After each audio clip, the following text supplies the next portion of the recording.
What I like about the process of making the bagels the traditional way, I feel like I'm preserving a bit of my own heritage, a sort of time-worn tradition that if people like me don't do, will probably start to disappear, and people will start to forget how to make it the traditional way.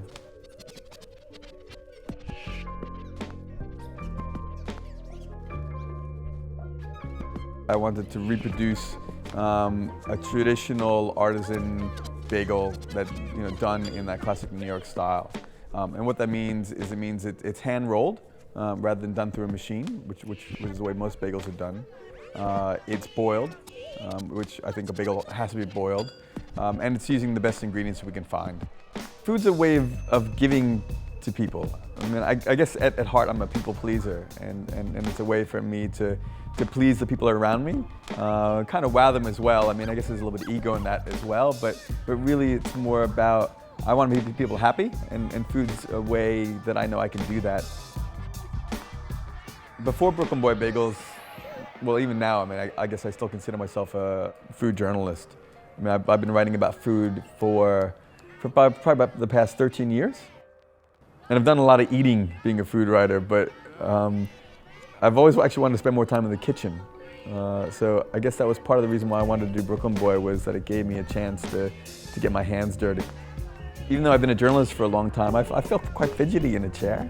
And I always want to go up and get out. I love the idea of actually getting in a kitchen, working with that dough, being really physical with it.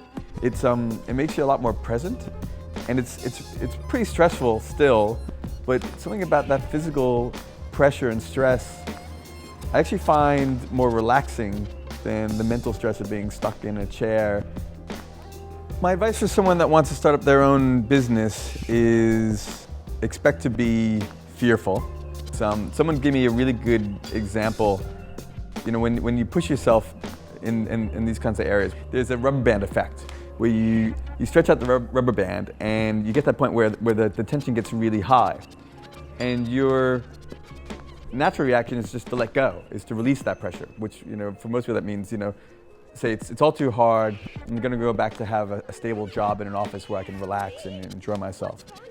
As opposed to, I think if you're gonna be an entrepreneur, when you have that tension, it's just live in that tension and let it slowly over time just ease up, and just, be patient in the fact that over time that you'll get to a point where things are gonna work, that what you don't know, you will know, that the fear that you have, it won't go away, but it'll be less so, because you'll know more next week than you know this week.